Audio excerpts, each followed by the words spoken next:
So before we get started, I just want to make sure that everyone is aware that you have something called your Office 365 portal. So if you go to office.com and just log in with your school email and password, you can see all of the apps that you have access to. And that means that you can access them on any device. So if you have a school device with all of your applications downloaded, that's great.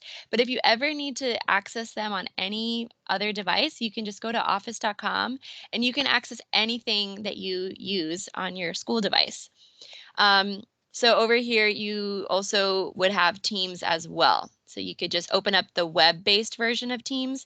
Although I highly recommend using the app because when you use the app, you just have a little bit better connectivity and everything works a little bit quicker.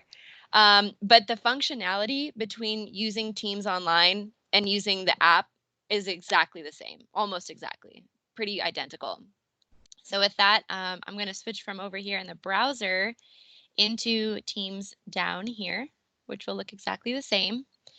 So, so just to give you a quick overview of the layout of Teams before diving into what a class team would look like, I'm just going to go over what these different buttons here on the side mean. And by the way, Nora or Susan, if there's any questions that you think I should stop and answer, I'm not looking at the chat, feel free to come off mute and ask me. So you won't be interrupting. It's totally fine. All right, so on the left side here, this purple bar, that's called your app bar.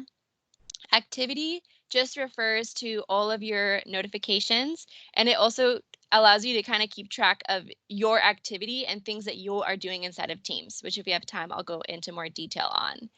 Your chats are your one-to-one conversations or your one-to-few conversations. Every once in a while, you'll have a chat that'll grow into many people being in that chat, and that's totally fine as well. And chats is also where any meetings that you're a part of, you can go to chat and you'll see that all the chats from your meetings are here too. Teams is where we're going to officially start. And that is where you can access all of the collaborative environments that you're a part of.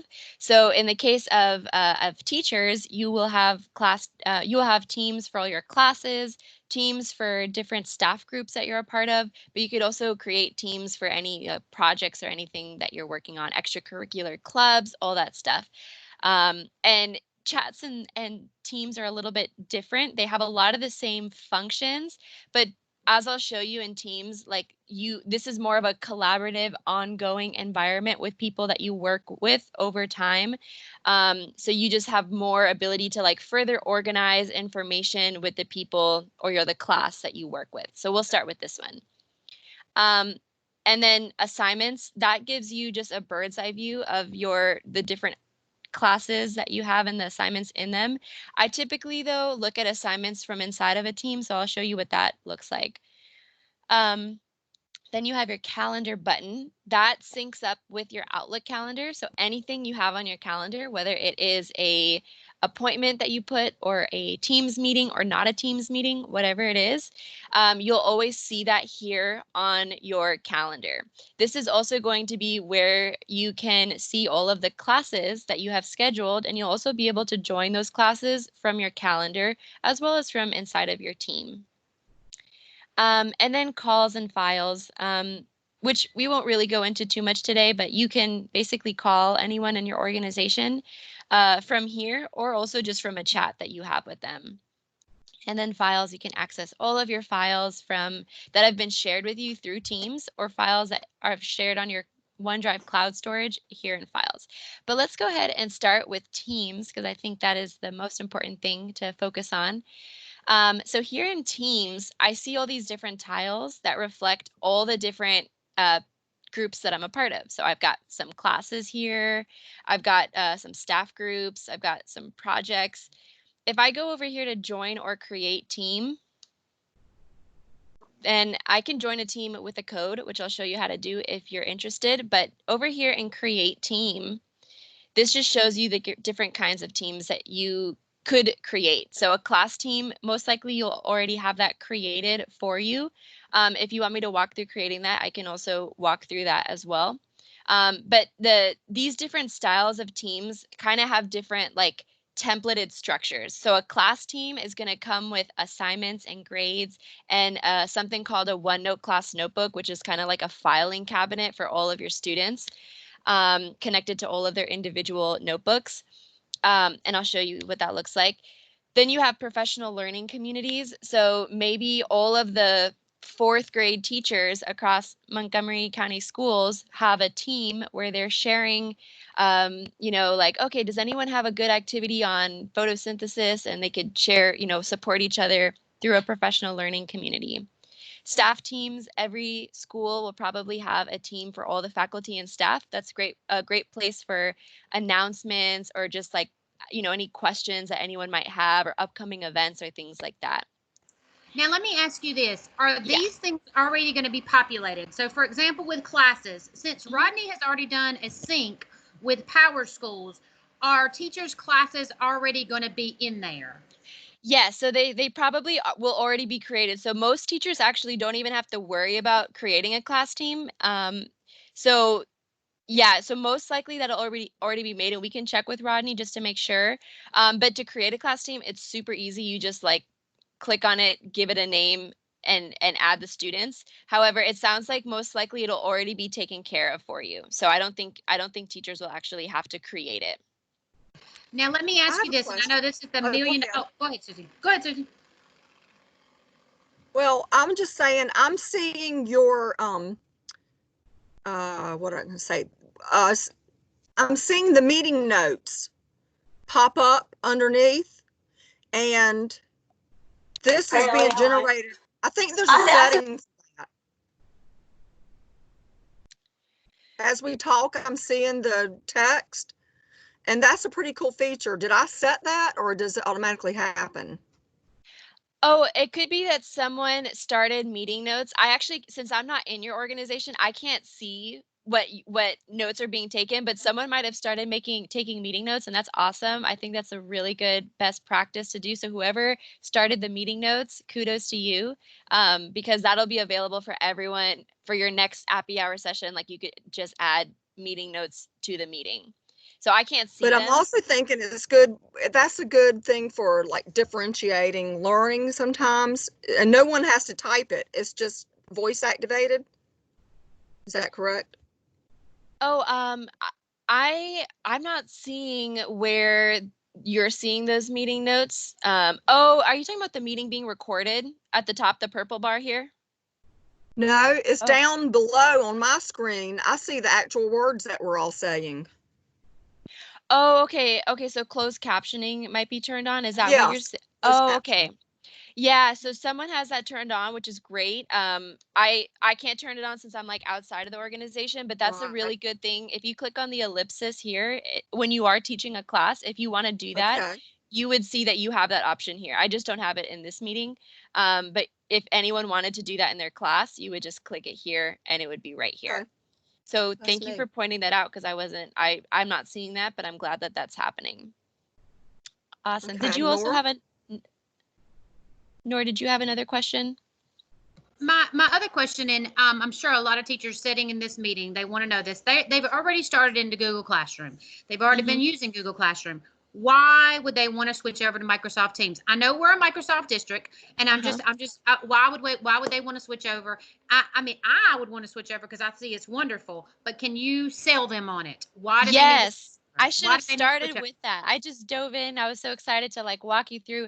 So I've worked with schools who have both Google and Microsoft, and when we like show them what they can do in Microsoft, they like are like, what? Like, I can't believe we didn't know this. And that's because inside of Teams, the idea of Teams is that it's the one place that's like everything that you need. So once a school moves to using Teams, it's going to be so seamless, because with Google, I know that you have to go to maybe like one part for like the meeting, and then you have like another place where you set up your classroom. But like, what if you want to have a classroom where everyone can talk to each other, and you can have your meeting set up, and you can post your assignments, and it's all just in one collaborative space where it's just really easy to move between the different sections. And then within Teams, you could like collaborate on the lesson plan with another teacher. You both could be just like in Google Docs, everyone's familiar with like, you can work at the same time and see your cursor and collaborate. You can do that all in a full like Microsoft Word, but inside of Teams. So you're not moving between different places like, hey, okay, go over here to go find that document and then send it over here. It's just really like all in one place. So teachers find that they save a lot of time and they're able to just really build things like communication, collaboration, digital citizenship, all of that inside of a class team. And they save a lot of time. Like when I show you the grading and the making assignments, you can do any kind of assignment. Like you can really, there's no limit to the kind of assignment you can give. And it's so easy to create. And then when you're viewing it, it's just like, okay, I can literally in one window just go through my students, provide the feedback, look at the rubric, be very fair about my grading, provide comments, whatever it is, and it's all inside of Teams. So Teams at first might seem like, oh, like what is this new thing? But it's something that teachers actually use before we're all virtual. Like they just use it to extend the classroom beyond, the 4 physical walls and have students like help each other and work together under the supervision of a teacher. So this isn't like, it's kind of perfect timing now that we're going to learn about it because we need something where we're able to efficiently work together and recreate our classrooms. But when life goes back to normal, you're going to find that this is just going to be a great place for your classroom to kind of just exist beyond the physical space of the classroom, and just be very efficient to use. So and you have also like tons of Microsoft support. Like we will come and do as many trainings and support, and we can set up question and answer sessions. You have our support. We'll make sure that like any doubts you have or questions or insecurities we'll take care of. So thank you for having me pause before I just dive in, because I just get very excited about all the things you can do in Teams. So feel free to interject with anything else that you think I might have overlooked. All right. So most likely you won't even have to create a class team. I was just showing you kind of like the different kinds of collaborative environments that you might have in Teams, because it's not just it's like I said earlier, it's not just for you to go in and do your classroom. It's for you could work on materials related to your class, but then send a message to a teacher and say, oh, hey, like what's our I don't know, we're coaching the soccer practice, any kind of unrelated, anything that you would have to do in your workspace, you can move between those things individually. You can go in and open up a Word document and work on that. So anyways, so this is just the different kinds of teams that you can create. I was just going to mention lastly that you can even have teams that students can create, which is this other team, which is going to be, for extracurriculars, for sports practices. Maybe they have a place where they need to communicate and post schedules and take polls and decide on dates or whatever. Student government, any ongoing projects, anyone can make this kind of team. So let me jump over here. So I'm clicking on Teams just to pull up my teams here. And I'm going to pull up a class team that I have. So you will have the class teams already created for you with your students, but there's going to be a lot that you can do to really make this class your own. So inside of a class team, I'm just scrolling up so you can see a little bit. So here in this part of my screen is my collaborative environment. So this is where I am, this is me as a teacher. I'm posting announcements. I might just pose a question to my students and the students can reply and answer. Someone might share a study guide that they made. Everyone here can post and interact with one another. And so here you have all that interaction, and all of that happens. You can create different like topics in your classroom. So in this algebra class that I'm a part of, every team, whether it's a class team or a staff team, any type of team that's created, there's something called the general channel, which is right here. And that general channel is just for it's like a channel just refers to like a topic. It's the communication for everyone inside of the team. Now, if you think about your classrooms, you have kind of different breakdowns of your classroom. So you might want to have different channels. So in my algebra class example, I have a extra credit corner. So this is going to be where anything related to extra credit I post here, and my students can go here to check that out. Then I have this homework help channel. It's bold because there's something new in that I have not yet seen. So if you ever have something bold, that just means that there's new information in there. And it looks like this student posted, hey, I'm thinking of doing a virtual homework group. And here it is. So these are all different topics that you might create.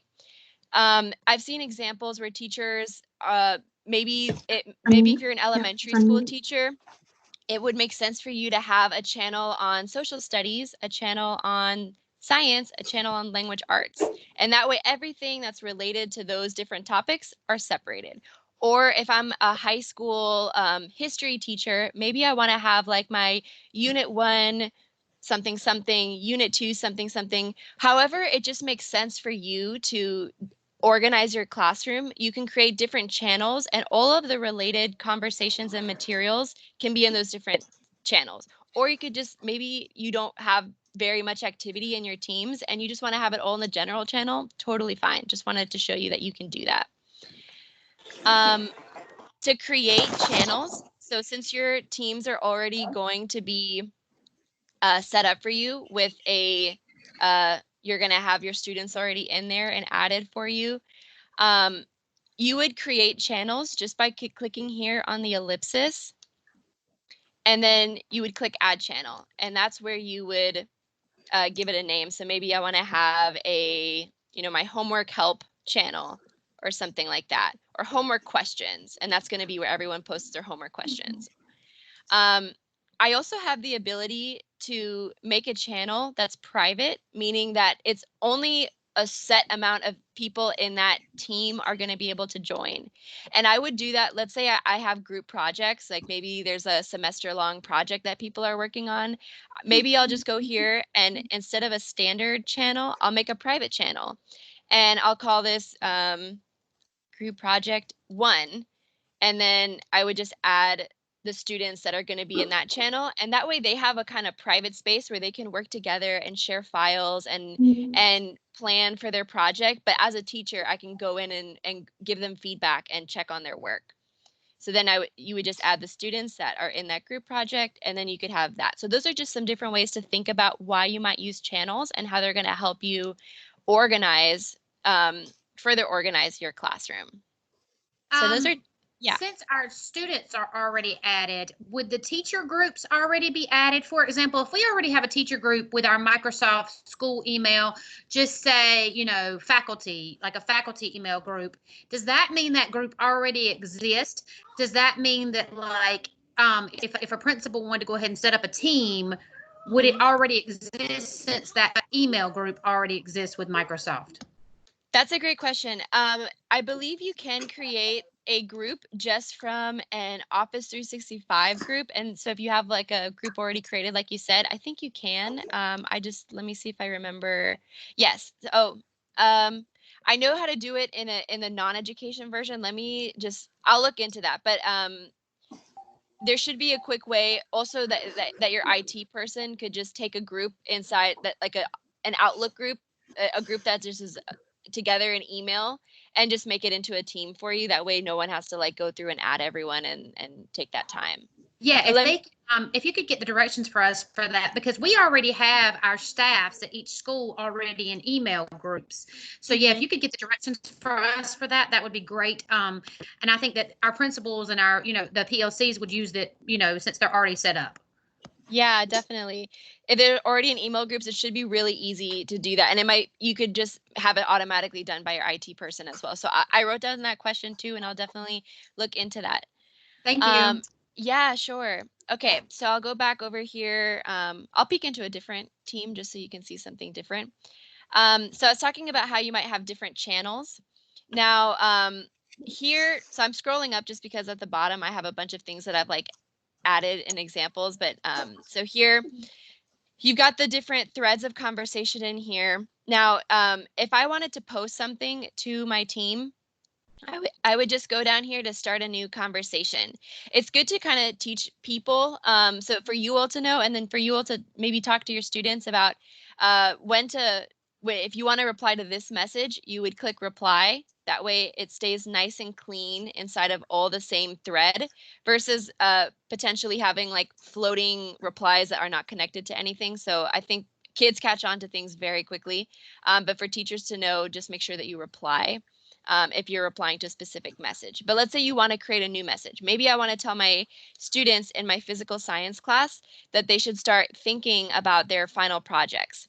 So I would go down here and I could just start typing something. But if I want to make it a little bit more elaborate, I can click this A with a paintbrush, which I recommend doing because when you do that, now I press enter and the message doesn't automatically send before I mean to. So when I have this open up with the A with the paintbrush, it also just allows me to put more like formatting into my message. So just the same way you might email your students and you might like color code things, or you might hyperlink like, hey, check out this website, and you have it hyperlinked. All of that you can do when you click this A with the paintbrush, and you get all these different options here. And you also get a subject line. So I might write like, please start thinking about your final projects. And then I might say something like, here are some resources to get started. And I can add things like bullet points and make lists here, resource one, whatever.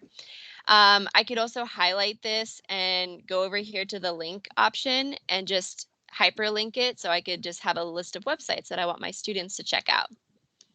Now, I can also, if I really want this message to stand out against everything else that's on my team, I would go over here to new conversation and just make it into an announcement. And when I do that, I could say, okay, this is an announcement on final projects. And I could click this choose background image here, and I could choose one of the illustrations just to kind of make it break up from everything else on the team. You've got these already built in. So I like this one. I'll put that in here. And there it is. Now, if you're a teacher that teaches multiple periods of a class, you're going to have a class team for every period that you teach. So maybe you'll have like physical science period 1, physical science period 2, 3. And so you're going to have different teams because they're all going to have the different groups of students. You don't really want to have them all together per se. So writing this announcement maybe took me a little bit of time, and to save myself time, maybe I just want to have it post to all of the teams that I'm teaching. So all of my period 1, period 2, and all that. So what I'm going to do is I can click here and post in multiple channels. And when I click on that, it's telling me that I'm posting it here in my physical science general channel. I think someone's off mute. If you could just make sure that you're on mute. There's background noise happening. Fix it on So, mute. oh yeah, I think it went away actually. Oh, so if you have this microphone here and it doesn't have a line in it, that just means that you're not on mute. So just always good to just be on mute if you are in a call. And if anyone who has the power to I mute think it other did. here, You want me to take it where no one can see you? Yeah, that'll be good. I can just. I see you. Okay. Okay, great.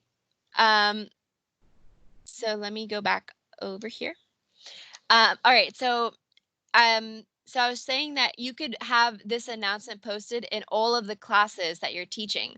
So when I click here, post in multiple channels, it's posting here on the general channel of my physical science team. But if I click select channels, it allows me to choose multiple teams that I can post this announcement in. So let's say this is physical science period 2. I would probably just pop that into the general channel there too. And that way everyone is going to get this announcement. And then I can click my paper airplane and send it. The great thing about Teams is that you can also edit or delete messages very easily after you send them. So let's say I'm like, oh, actually, I found another resource that I think my students should check out. I would just hover over the message and click the ellipsis and click edit. And I can edit the message. And it's going to edit that message in all of the channels that I posted. So I don't have to go back and like find everywhere I've posted it and make that edit. So great time saving feature. And the same thing goes for deleting a message. So if I click on the ellipsis or the 3 dots and I click delete, it asks me do you want to delete this from everywhere that I've posted, or do I want to just delete this one? And so very easy to kind of, just make sure that you save time in the communications with your teams. All right. So that's just a little gist of what communication in the team looks like. So over here at the top, you've got these different tabs. When you're in a class team, you're always going to have your posts, which are just your conversations, your files, which is where all of the files that you or students share with each other will live. So it's very easy to find everything that you need. And then you also have these three that are always going to be here, which I'll get into, but your class notebook, your assignments, and your grades. But let's talk about the files. So it might look like, okay, wait, there's a lot going on here. Like, what are all these files? Everything that you share inside of a team will be saved here, meaning that anyone will be able to access it. So let's say I go here to posts and I say, hey, please review this PowerPoint before class on Friday. I would just click on this paper clip, and then I could upload something from my computer, like a PowerPoint that I have. And then students could comment and ask questions maybe before class. So maybe I'll go ahead and share this one. And it'll ask me where I'm uploading it. So I'm uploading it here into my files. And there it is. So now I have this post that says, hey, please review this PowerPoint before Friday. I could also make it more beautiful if I wanted with the A with a paintbrush, but I'll just go ahead and send this. And so now this PowerPoint that I've shared, everyone will be able to just click it open and view it right inside of Teams. So it'll just open up the PowerPoint inside of Teams. So they could just look at it without having to leave Teams or go into their email or anything like that. They could even open it in the full like PowerPoint app if they wanted to.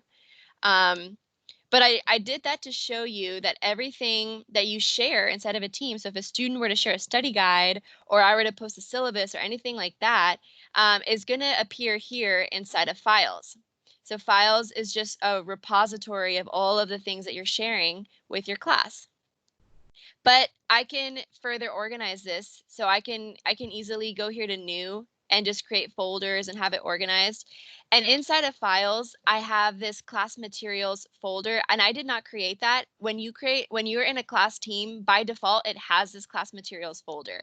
And that folder is special because everything inside of this folder is only controllable by the teacher and is something that the students can just look at. So no one's going to like mess up your PowerPoint before class or something like that, but they'll still be able to read it. So when I posted that PowerPoint here, it asked me, hey, where in files do you want this to go? And I said, I want it in my class materials folder. That way they just can open it up and read it, but they're not like editing anything like that. So as a teacher, I have that special power. And then you can, organize, you put your syllabus and your PowerPoints and your readings and your handouts, all of that, whatever you use in your classroom, you could just have it uploaded right here. I'm going to jump ahead over here just to assignments. So the class notebook is very cool. That does take some time to show, and we can maybe do another session on that one, but we'll go here to assignments. So assignments is just referring to all of the assignments here in this physical science classroom. And this is where I would go to create an assignment. I could also go here and create an assignment, but since I'm already here, it's a quicker click to just go to assignments here and then click create. And you can create quizzes and assignments. So in this example, I'll create an assignment. And this is what the page looks like to create an assignment. So you can be very creative about anything that you want to share with your class. So let's say, for example, I want my, maybe I'm going to have my students watch a video and I want them to answer questions. So I'm going to call this like video response questions number 1. I'm sure you'll have a more creative name than I did right now. And I could then type my instructions here. So what are my students going to do? Just, answer the questions. You don't have to type instructions. It just gives you the option if you want to write instructions if the assignment's not too straightforward.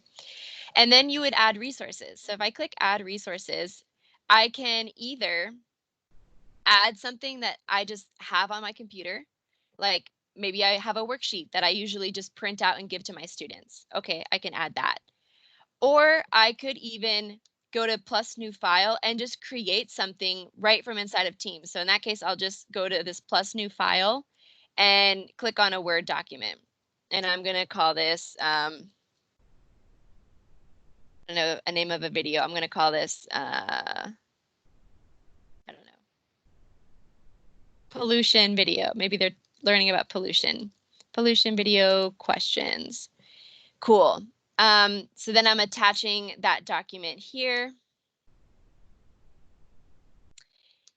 And maybe I want my students to, so I could attach something that I've already created, or maybe I'll have them actually just like maybe write 3 discussion questions to share with the class.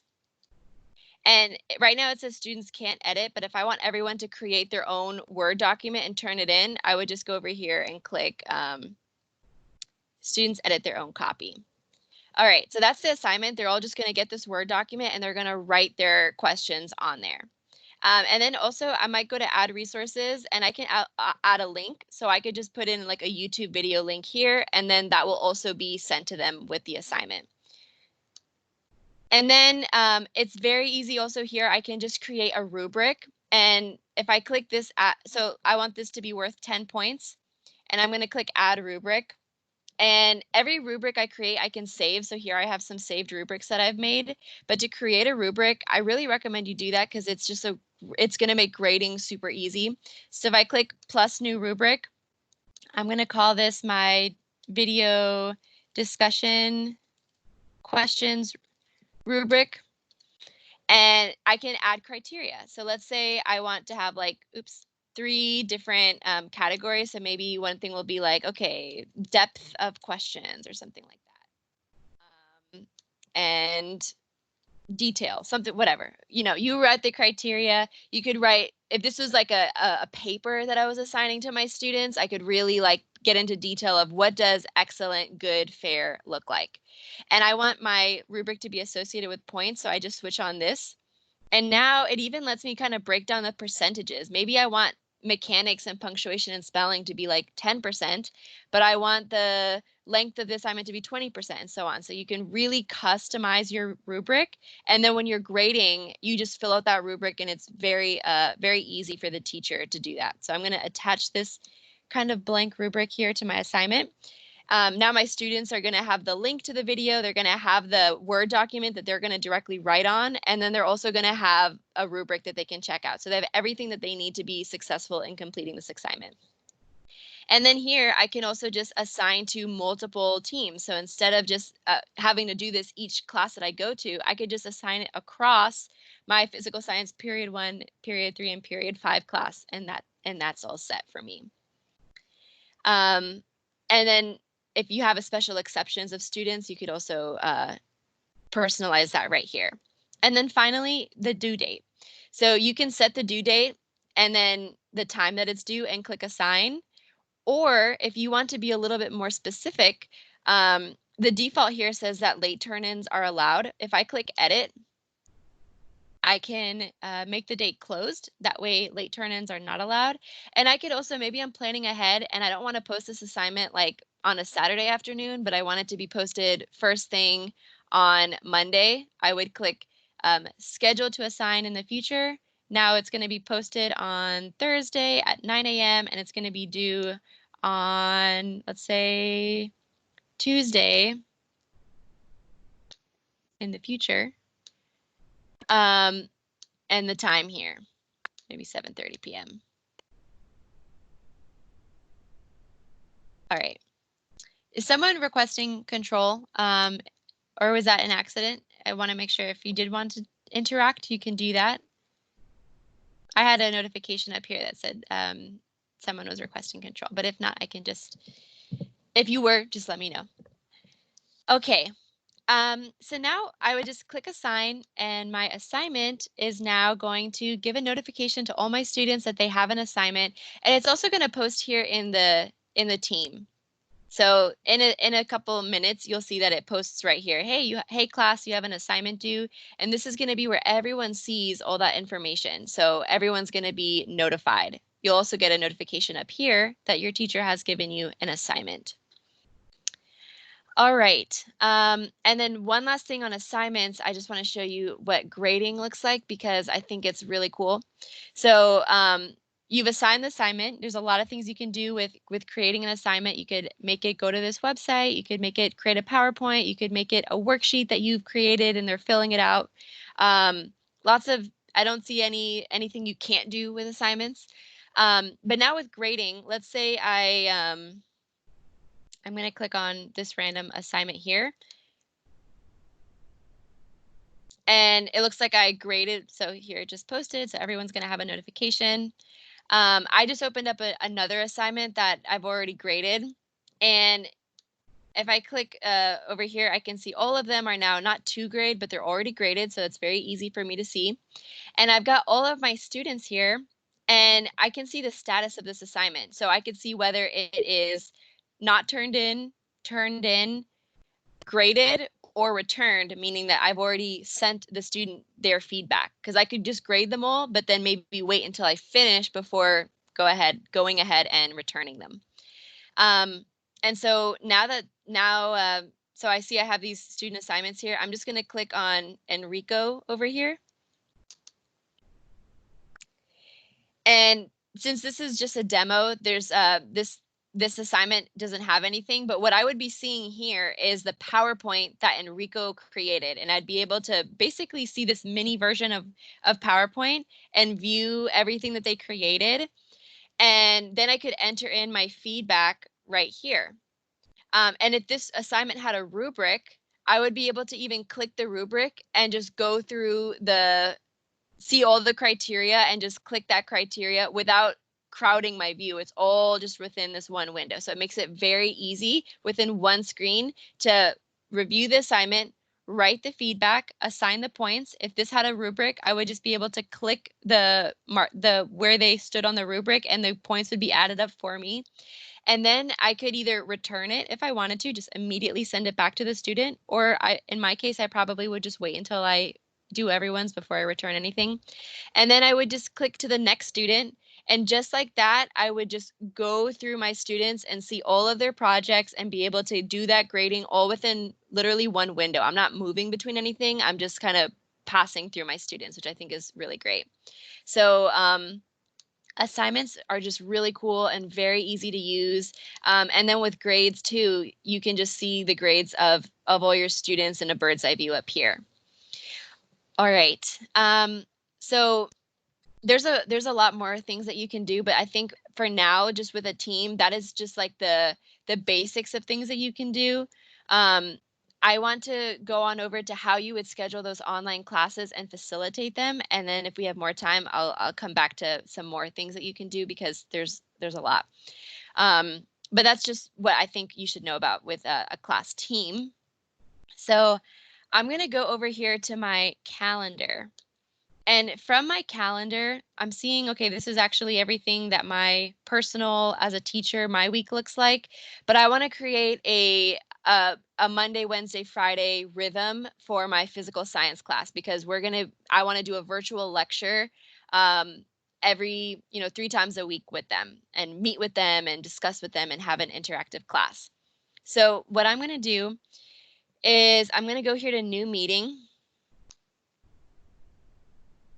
And this is going to be my physical science period 1 class. Instead of having to add everyone one by one, I can just easily add the entire channel. So I'm going to go here to, where's my physical science class? I've got so many teams here. So my physical science, and I'm just going to have it posted here in the class. That way in the class, anyone can just quickly click on that. They're going to have a join the class button and they're going to be able to join instantly there. So it's posted here. And then so I don't have to do this every time. I'm just going to set it so that it repeats. So I'm going to click on repeat here, go to custom, and I want to repeat every week on Monday, Wednesdays, and Fridays. And this is going to go on until June 20th. And then I click save. Now it's all done. I literally don't have to invite anyone to any classes in the future. I've already set it and it's going to be available for everyone. And you'll find that your students are just going to get into they're going to figure out very quickly, okay, I have class at these times. It's just part of their everyday rhythm. And then that's it. I send the meeting. And now it's on my calendar, floating here. It's on my calendar and it's going to be on all of your students' calendars too. And it's also going to be in the team. So it's going to take a second to load, but you'll see that now I have scheduled a meeting every Monday, Wednesday, and Friday. The student could either go to their calendar and join, or they can just from the team, maybe they quickly were reviewing the PowerPoint I asked them to review, and then they're going to quickly join the team meeting here. So let's jump into the team meeting. I forget which one I just created, this one. So as a teacher, I can join the class beforehand. So I'll show you what it looks like to join a team meeting and some things that you should think about and things that you can do when you are teaching on Teams. So I'm going to click on the physical science period 1. And okay, cool. This is all the details here. And then I go over here and click join. And it gives me the option. So because I'm using my camera and audio in the call that I'm in with you all, I'm not going to turn on my camera in this case, but this is where you would be able to preview and make sure that, everything looks right. And I would also just recommend clicking this if this is your first time leading a meeting on Teams or even being on a meeting on Teams. If you click on this devices button, it'll just make sure it'll tell you, okay, my headphones connected, great. My microphone connected, awesome. That way, like if for any reason you're not hearing something like, oh, like I can't hear my students, what's going on? Oh, I just realized that my speaker is connected to my Bluetooth speaker upstairs. That's what happened. So just make sure that, if anything's not working right, just double check this and you'll be all set. So then I click join. And now I'm in this meeting with my students. I can see who is in the class. If I click show participants, it'll show me everyone who's in here. I could also, if there were people in here, I could just click on the ellipsis here and mute them or even remove them if for any reason I needed to. As the teacher, I have that power. If I wanted to share my screen, so a lot of teachers might just have a class where they're just talking to their students, and that's really great. You also have the ability to share your screen like I'm doing with you all, and it's very easy. All you do is you click this rectangle with an arrow, and you've got some options that appear here. So I'm doing a screen share, meaning that I'm sharing my entire screen with you, and as I move between like a website and Teams, you're seeing everything that I'm doing. You can also just show a PowerPoint. That way you could be on a different website, but everyone's just following along on the PowerPoint. Or you would also have an option here for like a window. So just, hey, we're just looking at this website. That's all my students are going to see. They're not going to see my notifications or anything like that. And then you have this really cool option here, which is your whiteboard. If I click on the whiteboard, it's just like a whiteboard with your students. I'm actually going to open mine in the app because you get more, a little bit more features. So I'm just going to go ahead and open it. And this is going to be really great for math teachers or just honestly, if you use a whiteboard in your class, this is everything that you would want in a whiteboard, just digitally. So let's go ahead and open that. And this is something I had before. I'll just create a new whiteboard. You can also save all your whiteboards too. So you could even pre-design your whiteboard and just have it ready to share. So if I create a new whiteboard and I have this like endless whiteboard here that I could draw on. So let's say like I'm a math teacher and we're doing math problems and I'm asking my students like, hey, walk me through how to do this math problem. And then we could do it here. Or maybe I'm gathering ideas from my students and I'm saying, hey, everyone, so what are some, I don't know, I'm thinking out loud, but let's say this is a history class and I want to just brainstorm different ideas. You might worry like, what if my handwriting kind of sucks? Well, you can just go here to the plus sign. Oh, sorry. Go here to this lasso tool and just circle what you wrote. And then you've got this little wand, and it's usually really good at it just beautifies your handwriting, which I think is really cool. So you could pre-make a whiteboard for your class and have your students kind of interact with you on that whiteboard. You could even like share it with them and have them on the whiteboard with you. But that's just something to think about. And it's just, I'm a huge fan of it because I just for personally, like for studying, I'll use the whiteboard and I'll be like writing down, like, what am I going to talk about in my training? And I'll make these different branches, and then I'll realize like, oh, wait, I need to move this over here because I want to put this over here. It's really cool. Just like the different things you can do. You could even like insert a picture. I have a picture here of, like I was a biology major, so I liked this study of biology here. So you could insert pictures and you could label them and you could just talk about it with your students and just have those things ready to go. It's really, really cool just how you can be very interactive with your students just with that whiteboard feature. And that's already built into Teams, or you can just open it into the desktop, which I did here. So I have a question. yeah. How do you share that so you all can collaborate on the same whiteboard? So I would go here to, I think it's this one, and you could invite people into your whiteboard. Let's see, there might be a quicker way to just add a whole, I think because I'm in this, I created this whiteboard in that team with my classroom that it would give me the button here to just add people here. Web sharing link off. Let me turn that on and see if it just gives me a link here. Okay, so then I would just copy this link and then let me see if it'll work if I share it with you all, because I actually don't know if across organizations it would let me. It might be blocked, but let's see what happens if anyone wants to try clicking that. Anyone with access to this, who is from your organization? Okay, so actually you probably won't be able to do it because I'm not part of your organization. But with your students, they would be able to click on that link and just join it. So I just went to what we call the hamburger, those 3 lines.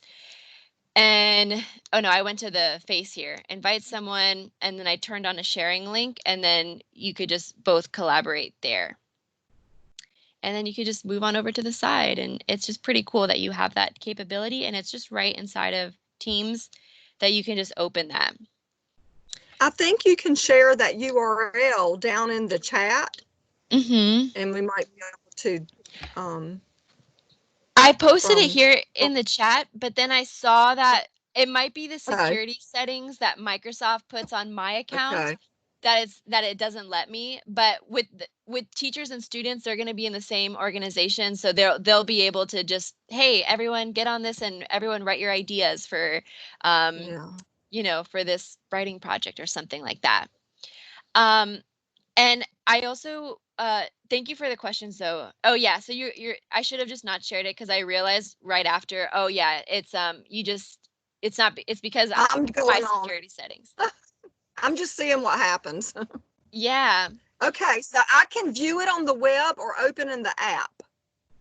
I would, yeah. So if you open in the app, you get a little bit more functions. And there's a lot, I mean, the whiteboard, there's actually like a lot of things you could do. I could do like a whole session on just this whiteboard if you want. Yeah. But definitely play around with it. You can insert images, or you can even like look up an image online and just add it in, or you could add text, move things around, incorporate your camera, put in like a document in there. There's a lot of cool things that you can do. And if anyone wants to learn more about that too, I actually I post some, I'll just throw this in here while we're talking about it. I have a class on Monday that I'll be going into this like whiteboard, and just anyone who has like a touch screen and wants to learn about how to use what we call digital inking, you can sign up for the classes that are all on this website, and they're all free. And I teach a lot of the teacher ones there. Now, let's go back to And if anyone else has questions too, let me know, because there's a lot of things I could show. But I'm gonna go back into my fake class here.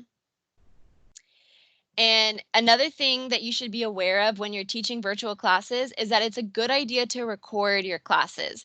And you do that simply by, and I'm going to actually stop sharing my screen here so that we can,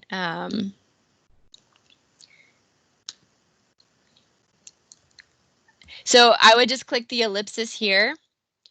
And I would have a button that says start recording. And that's what someone pressed in the meeting that we are currently in. And what's great is that once that meeting is, so you could record your entire class. Maybe not every student can be in your classes because they're, sharing their devices with siblings.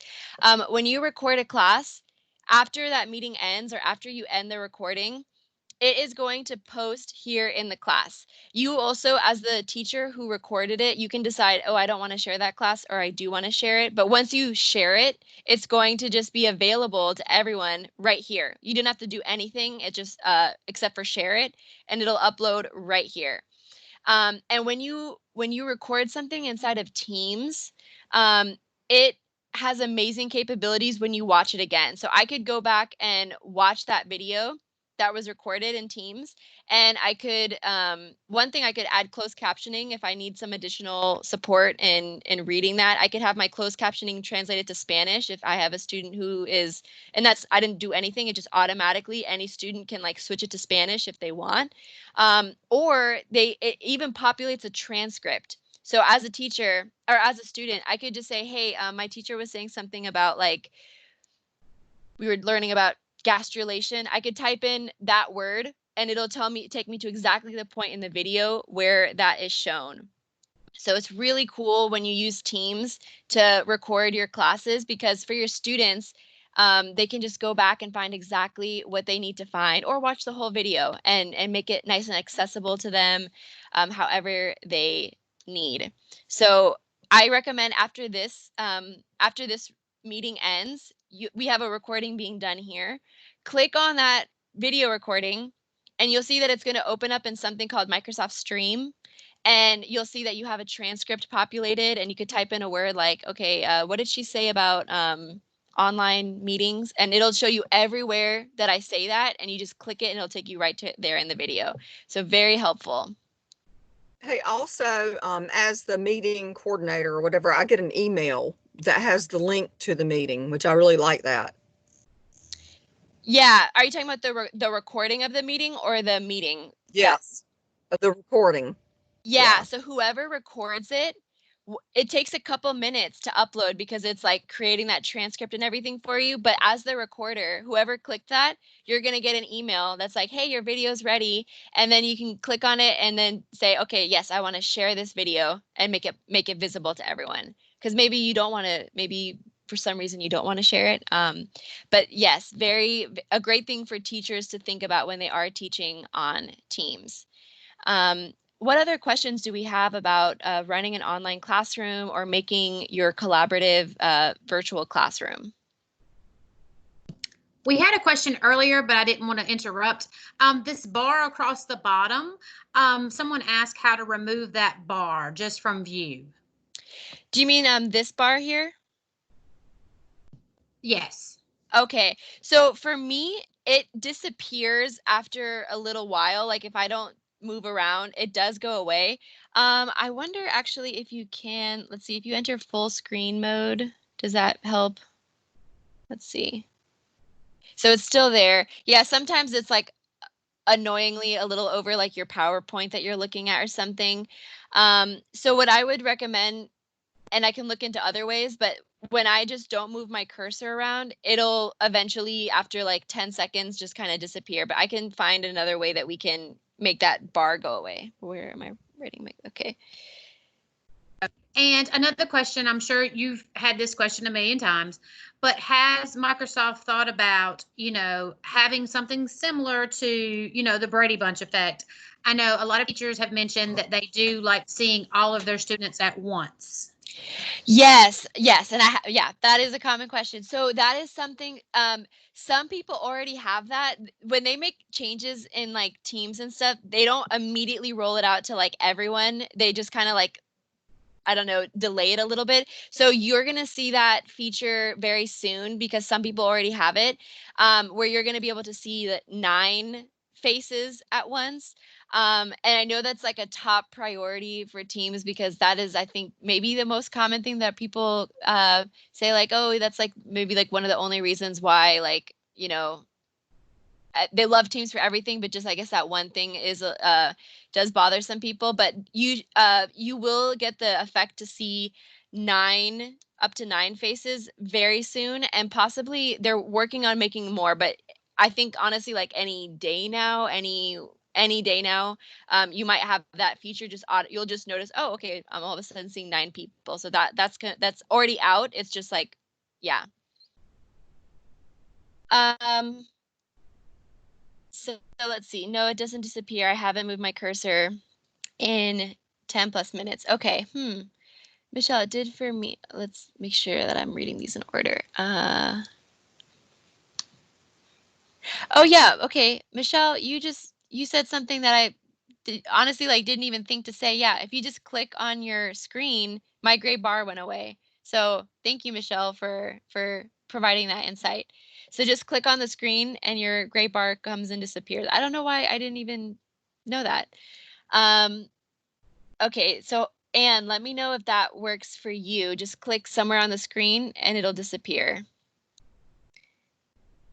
Oh yeah, but don't move the mouse afterwards because then it'll be like, oh, do you need me? And it'll come back up. Yeah, so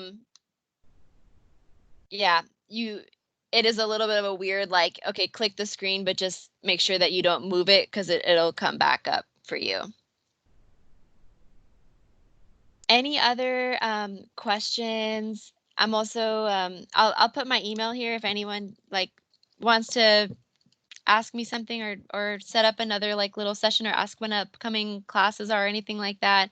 I'm happy to help as much as possible. So thank you all, Nora and Susan for inviting me. Thank you so much for being here. Absolutely. And once the school year starts back, we may want you to join us again. I certainly appreciate it. Thank you. Oh yes, yeah. Don't hesitate to ask. It's really my job to help and be involved. So I'm so glad that we're in touch, and you can. I'm happy. I'd love to be back again soon to help you all out. All right. If anyone else has a question, now's the time.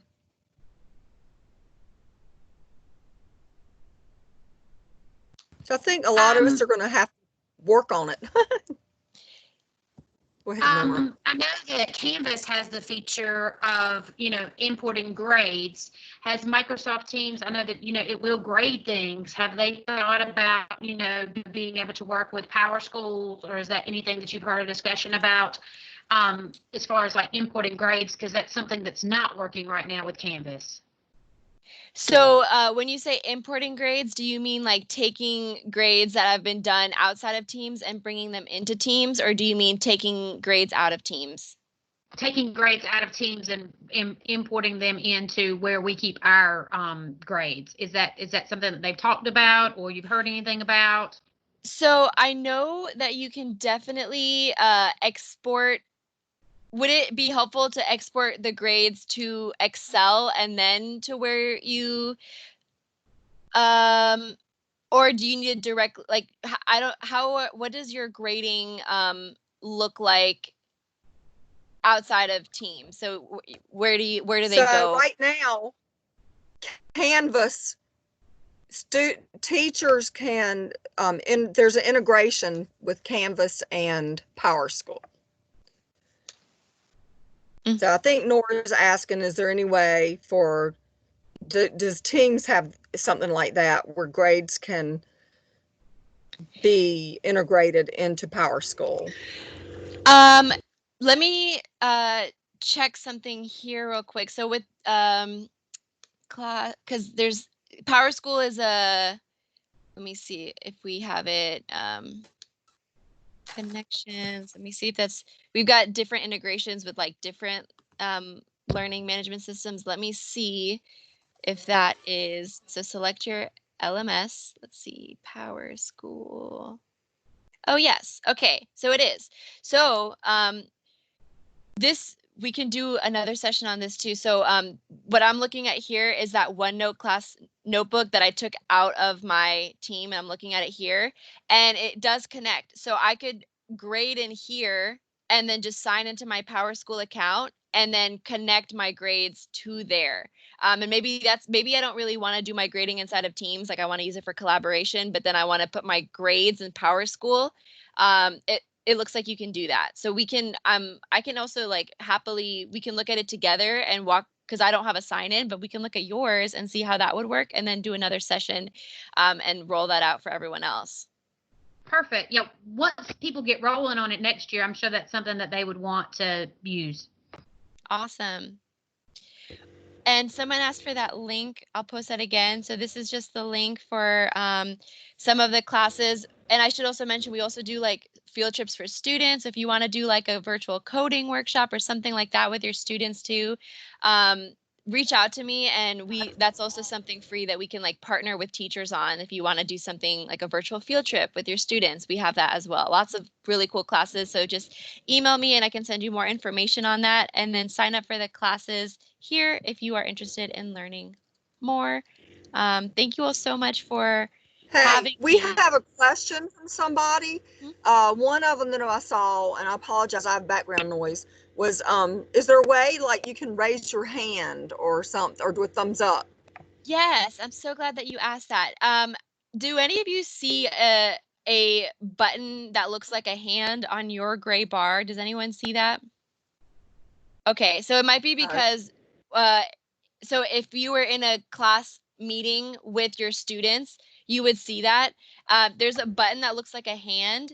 And so you could say, hey, so who knows the answer to this? The students would click that, and then I would get a little notification that says Joey, Susie, and Millie or whatever have their hands up. And then I would call on that student just so there's not that awkward, like everyone speaking at once, and then you have to like figure out who spoke. So you could just, that's something new too. And it's going to just make it very smooth for you to like call on people the same way you would do it in class. So you would see a little hand icon here. And I'll make a note. Thank you. And I see one other question in the chat. Can you see it, from Deborah Thomas? Yes. In an alternative setting where a student could have a 45-day assignment, could a teacher create a class team with the student, although that student wasn't given a homeschool assignment? Feel free to come off mute if you want to elaborate on that, because that sounds like a really good question. I just want to make sure I understand.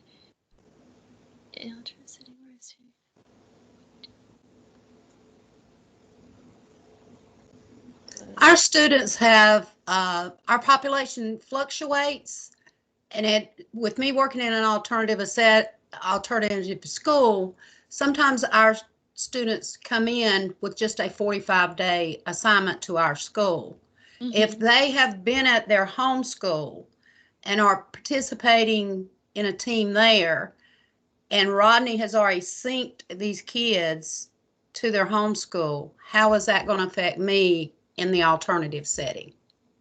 So would those students be, so those students that have those 45-day periods, are they all, is it like a cohort of students that are coming in for that 45-day period, or like? No, it could be just that one student.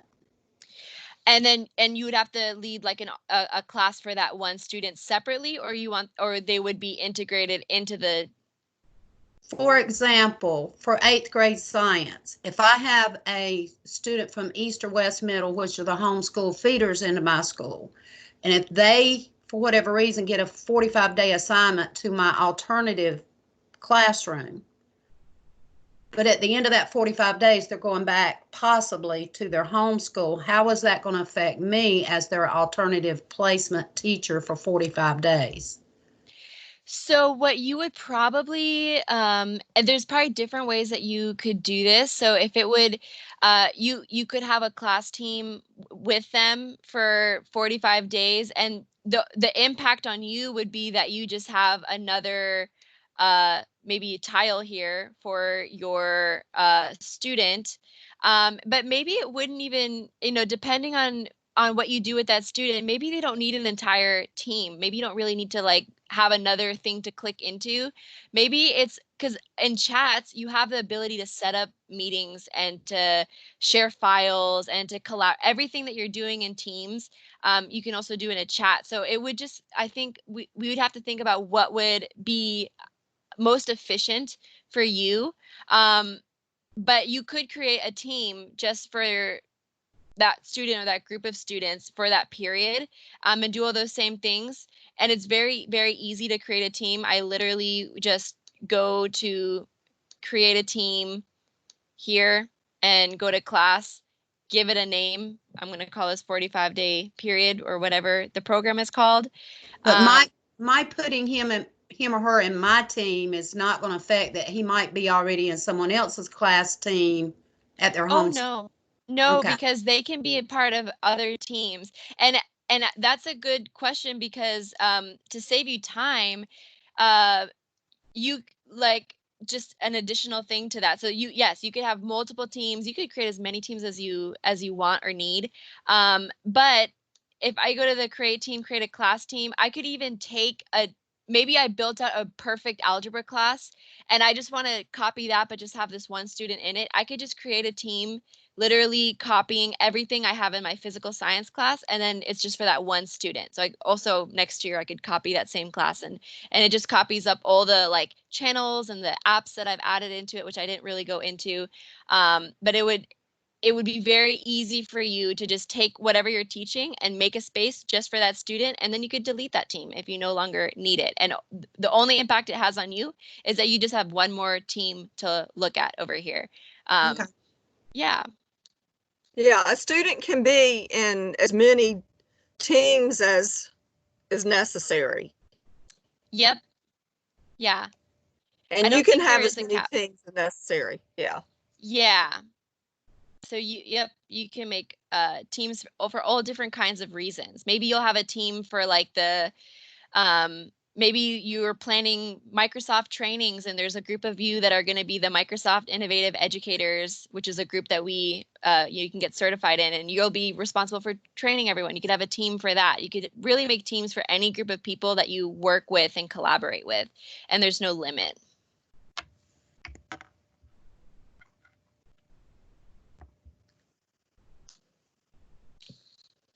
Great. So any additional questions? I know that Nora is asking everyone to sign in. I wrote down at one point that we had 61 people here. So I don't think everyone signed in, but just wanted to reiterate her message there. So, all right. Thank you all again so much for having me. I'm happy to come back and show other Microsoft tools, and at any level of detail that you might want. It really like just brings me joy, and I'd love to hear about how you're using it, and you can share with me questions or things that you're doing. Like I am being very genuine when I say that I'll be very excited to read those emails from you. So thank you again so much. Thank you. And thank you, very everybody. much. Thanks. And I'm sure we'll have more questions once people start using it, and definitely use you again. I really appreciate it. Thank you for your time. Thank you for your time. Absolutely. Of course. Okay, take care, everyone. Bye. Thank you. Bye-bye.